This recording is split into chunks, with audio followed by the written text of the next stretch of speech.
Hey guys, you may not be able to tell, but I'm not doing well. I've been catatonic for the past few days. I haven't done anything but reminisce from the first time I heard the Donkey Kong Country 2 soundtrack. Holy shit! And I've been chasing that high ever since. There's only one thing left for me to do.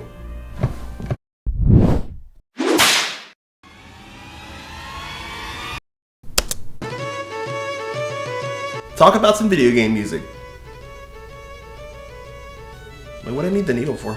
You know, video game music is one of those things that I don't think gets enough credit. Like, sure, if you hear a good piece of music, you'll give it its dues, but it's like the second people realize that it's from a video game, all respect for it goes out the window. I'm just tired of the average person not giving a piss about the music in video games. Like, of all topics that are piss-givable, game music's gotta be at least in the top 10. Even I didn't really think about video game music when I wasn't playing them. Like, sure, I liked the music from Donkey Kong Country 2, but I never really thought about it outside of playing the game itself. That all changed in 2017 when I played Sonic Mania for the first time. I got to start at Speedway Act 1 and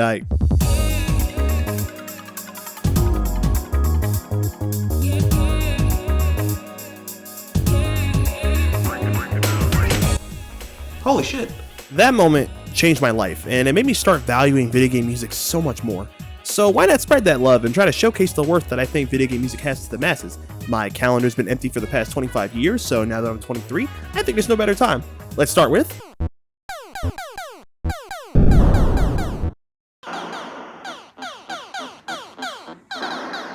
Game music before home consoles was relegated to simple beeps and boops in arcades, meant to be catchy enough to actively draw a kid into capitalism. You either had games like Galaxian, which had some kind of sound, but then you had games like Asteroids and Space Invaders, which had the same thing my parents got me for my birthday last year. Nothing. I mean, this is what space sounds like, so points of realism, I guess. As arcades improved, so did the music featured in them, and that's why games like Pac-Man and Frogger had actual music. It was still the simplest form of music known to man, being 10-second jingles for the most part, but it helped them to stand out from other arcade games, and it started the trend that led to Wii Music 28 years later. And then we get to the home console era, well, the ones that mattered. We got some of the most catchy and iconic pieces of music ever created in this era. Punch-Out!, Final Fantasy, Donkey Kong, Double Dragon, and of course, Super Mario Bros. Composed by Koji Kondo of Nintendo, literally everyone on the planet knows the original Super Mario Bros. Theme. I bet I could resurrect Kennedy and he'd know it. Yet as iconic as it is still fairly simple, and I feel like that's due to the game being a launch title. It was still the beginning of game developers understanding what exactly makes game music so good, and I feel like many either saw the addition of music as filler, or still kept the 10-second jingle mindset that arcade games had. But even though the music during this era was incredibly simple, some composers just went too goddamn far. Case in point, Tim Follin. If you don't know who this guy is, I wouldn't blame you. The games he worked on usually didn't light the world on fire or become massive franchises like other games did. Like Silver Surfer may just be proof that the Antichrist is real and it was Silver Surfer from 1990. But this game, Solstice, Treasure Hunter, they all have a hint of notoriety today, and it's simply because of their unnecessarily good soundtracks.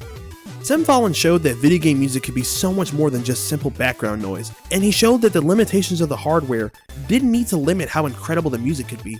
Like, one of the games this dude worked on was Pictionary. Fucking Pictionary!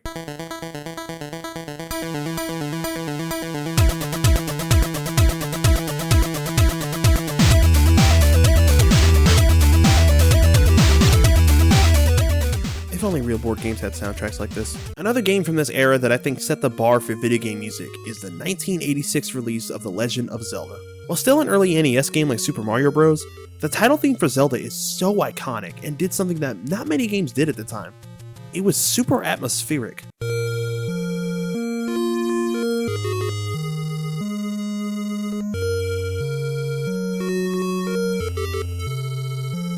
Most game music around the time, including the stuff Tim Follin made, was trying to get into your head and just be a good song, pleasing to the ears. But Zelda did something different, and instead was trying to invoke the same sense of adventure and discovery that you get from reading Lord of the Rings or something, setting you up for an epic journey. The rest of the music from Zelda 1 was pretty standard for early NES music, but the title screen alone was such a massive jump forward for video game music that I think cannot be understated. The next generation saw an increase of power, and with it, an increase of audio quality. Because of that, a lot of the music in the early 4th gen felt like mere improvements to what came before. Take, for example, Castlevania. Castlevania is one of my all-time favorite game series, and it's one of those rare cases where not a single game out there, regardless of how good the actual game is, has bad music. But take the soundtrack of the first game on NES,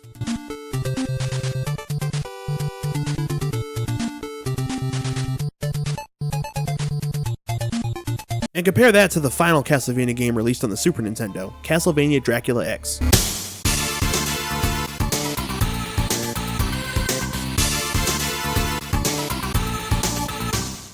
Konami took the exact same songs created on the limited NES hardware and absolutely amped up everything. The bass, the guitar strings, the violins. At this point, it's just close to actual music. Capcom did the same thing with Mega Man. Mega Man X ups the ante on everything classic Mega Man games had. It improves the shooting, the jumping, the movement, and of course, the music.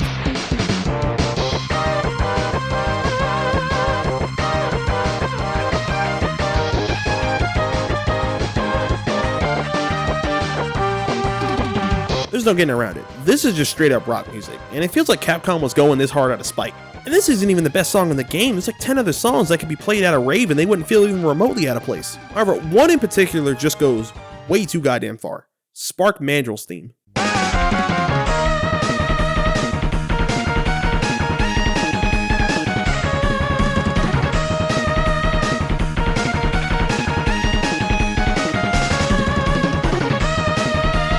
And that's just on Super Nintendo. If you move over to the Sega Genesis, we get a whole new flavor of virginity. Quick question, what's the first thing that comes to mind when you think of the Sega Genesis?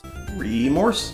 Sonic the Hedgehog, a series that needs no introduction, but one that brought some much needed character to a system that had plenty of good games, but sort of lacked an identity. And I feel the same about music on the Genesis as well. Genesis games before Sonic had decent music, but not much really stood out compared to the competition. I know I used some later SNES games as examples, but even launch games like F-Zero and Super Mario World ran circles around early Genesis stuff in terms of music. Then came Sonic to just fuck up the entire discussion. You see, over the decades, the Genesis has garnered the reputation for having bad music due to having what many consider a quirky sound chip. And in many such cases,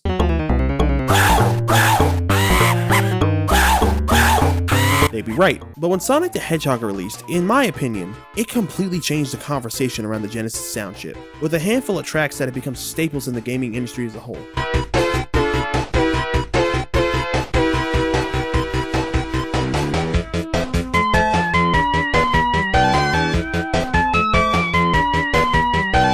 I know everyone's tired of hearing it, but they use this song so much for a reason. It's absolutely iconic, and this was Sega proving the Genesis could produce some really great music.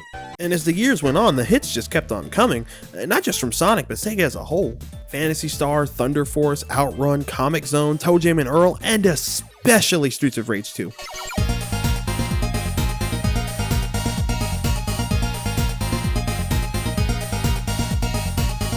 But this generation didn't just have the video game equivalent of club bangers, this was also the era where atmospheric music really started to hit its stride. Take Metroid for example. Zelda 1 may have been the only game to successfully pull off this kind of music on the NES, but Metroid during this era tried. To be fair, I do think the droning noise from Metroid 1's title screen sets the tone for how lonely and dreary the game itself was going to be, but really that was the only example I could think of that succeeded in making me feel things. The thing I felt being boredom. But on the Super Nintendo, Super Metroid made massive strides in game music being used for world building and atmosphere, as well as pissing off deaf people everywhere in the process. The music of Super Metroid was different from most games at the time. They weren't even pretending like its purpose was to sound pleasing to the ears. If Super Mario World's title theme is telling you to get ready for a fun dinosaur adventure with Mario, Super Metroid's title theme is saying, I'm gonna make you shit your pants, kid. The music of Super Metroid is dark and drab and moody, and that's why I like it. Never before have I seen a game's soundtrack carry most of the immersion like this. The songs here elicit feelings of mystery, tension, and dread. I think the sound effects being played in tandem with the music does wonders for adding to that sense of atmosphere that Super Metroid excels at. And the deeper you go into the planet Zebes, the more intense and atmospheric the music gets. Whether that be traveling through an abandoned ghost ship, or through a cave with overgrown vegetation, or my personal favorite, the Red Soil Underground Zone.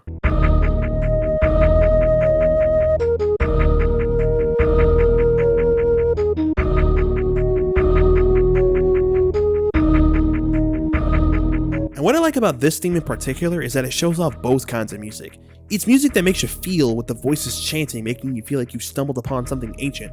But also it's clearly a fucking banger because listen to it!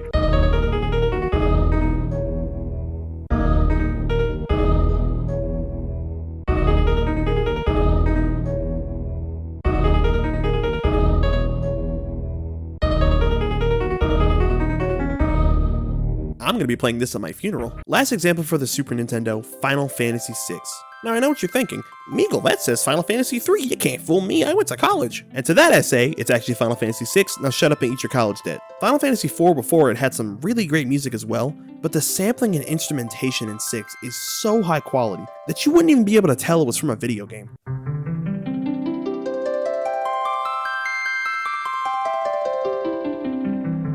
It's at this point that video game music was reaching a level of quality akin to actual orchestras and symphonies, songs that wouldn't be out of place in an opera or in someone's vinyl collection. And that's incredibly evident just listening to the menu music. But Final Fantasy VI is responsible for one of the most beautiful pieces of music I have ever heard, the Awakening theme.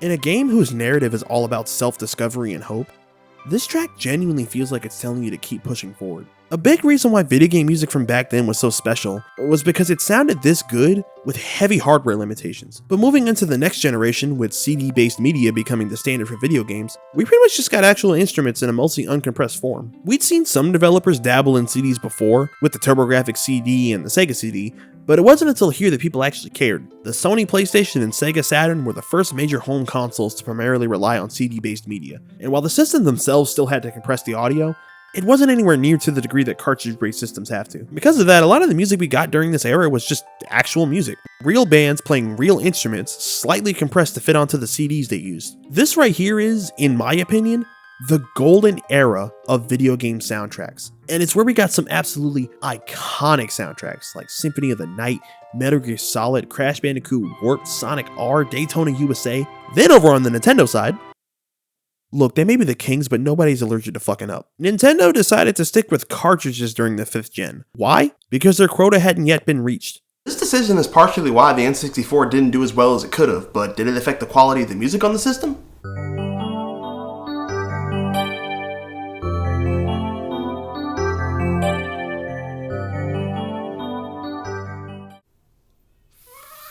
Fuck no! Well, yeah, nothing on the N64 sounded as clear as the stuff on PS1 or Saturn. The actual compositions here were still top of their class. We got some of the most iconic music in the entire industry on this system. Super Mario 64, GoldenEye 007, Mario Kart 64, Banjo-Kazooie, Star Fox 64, F-Zero X, Perfect Dark, but only one can truly claim the title of most iconic song on the N64.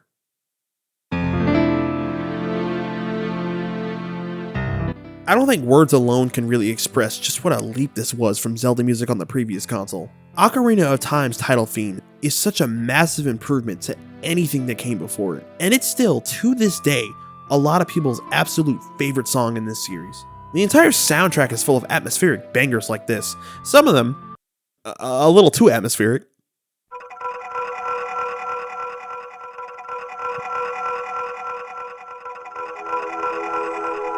But it was still one of the biggest moments for video game music of all time.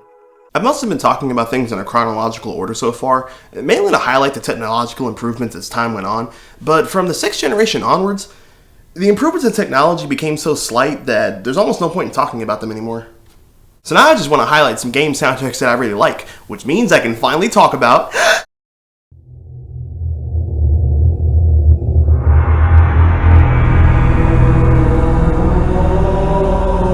What else can you say about Halo? I mean, surely I've got to run out of things sometime. Halo is one of my favorite series of all time, and the music is a big part of why. From the drill sergeant military theme, to the epic trumpets when you first emerge from a cave, to the rock anthem for saving the world. It's just absolutely beautiful all around. And the entire series is like this. Halo 3's One Final Effort feels like the perfect main theme for Master Chief as a character, and the Flood theme really gets under your skin, pun very much intended. However, and I don't know how unpopular of an opinion this is, but my favorite soundtrack in the whole series has to go to Halo Infinite. Infinite may be a divisive game, believe me, I get it. But the campaign is actually pretty good in my opinion. But that's the gameplay, the music is just so good!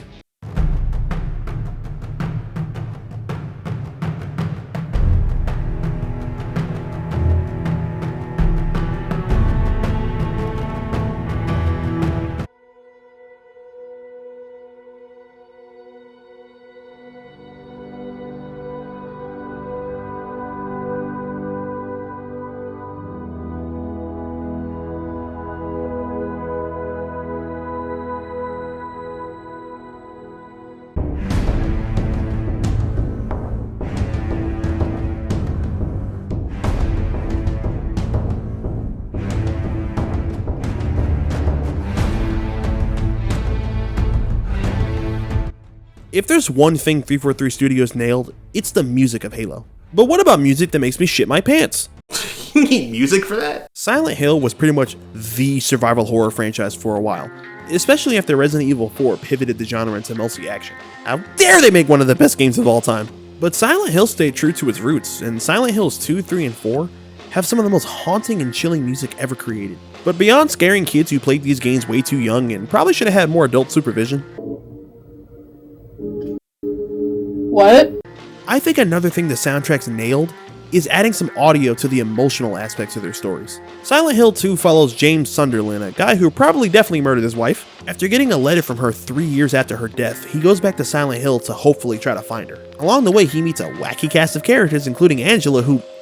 Okay, I can't bring myself to make a joke about this, but let's just say that her and the concept of wanting to live aren't really on speaking terms nowadays, and her theme here perfectly reflects that. It sounds pretty fast-paced for how depressing her entire situation is, and I think it's meant to reflect the feeling of living, despite not wanting to, moving on, but without much drive to do so. Well, that was depressing as hell. Can I go back to talking about Donkey Kong, please? Thought not. But back in the first game, while it does have some pretty emotional songs as well, the soundtrack is more focused on being unsettling than anything else. That main theme sends chills up my spine, man. It just makes me feel claustrophobic and like I'm being chased by someone I can't see.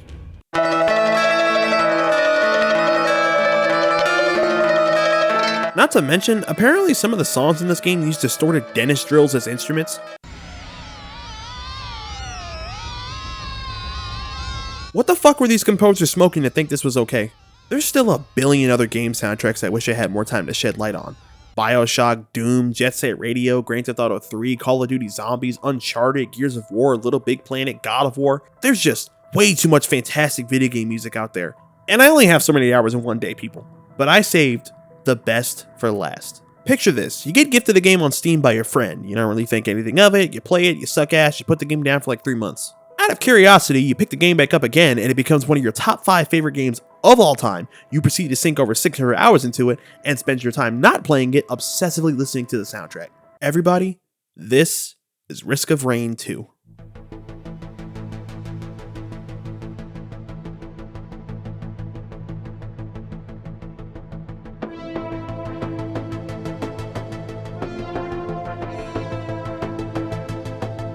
Risk of Rain is a 2D side-scrolling roguelike created by 3 guys released in 2013. It was good, it was fun, but the sequel is a fully 3D reimagining of the same basic gameplay, and it is so fast-paced and addictive that I had to have someone stand over me with a crowbar to make sure my ass doesn't get glued to my chair. But the soundtrack, oh my fuck. Both games' soundtrack was composed by Chris Christodoulou, and listen, Chris, buddy, pal, Jimmy, I promise you, you did not need to go this hard.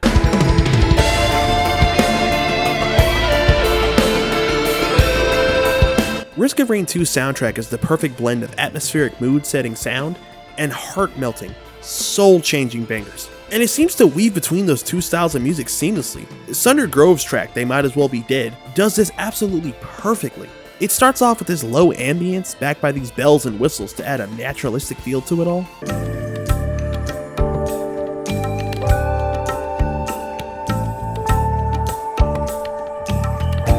It makes it feel like you're invading some undiscovered species' natural habitat, which I mean, you kinda are. As the song progresses, you hear this somber guitar that comes out of nowhere, giving you the sense that whatever creatures inhabit this area are aware of your presence now. And it all culminates with the hardest fucking guitar solo I've ever heard in a game.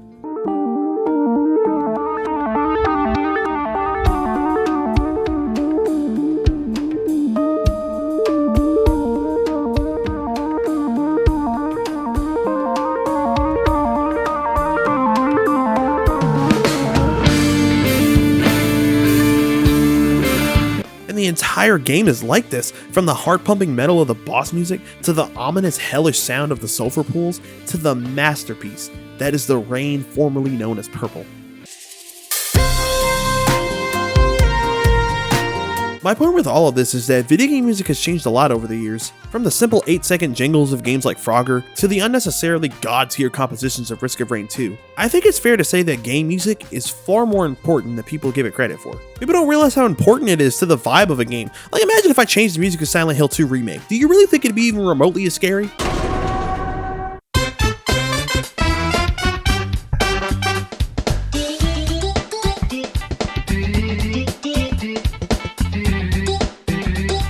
I fucking thought not. Well, they said it couldn't be done, yet here I am having done did it. It feels so good to be validated about my opinions on game music. I've started the revolution. People worldwide are going to start realizing the worth of video game music. The Super Mario Odyssey soundtrack has a whole 2 more views on YouTube, and it's all because of me. And all this talk of game music has me wanting to make some music of my own, so let's grab the nearest keyboard and give it a shot. Oh, I haven't even started playing yet!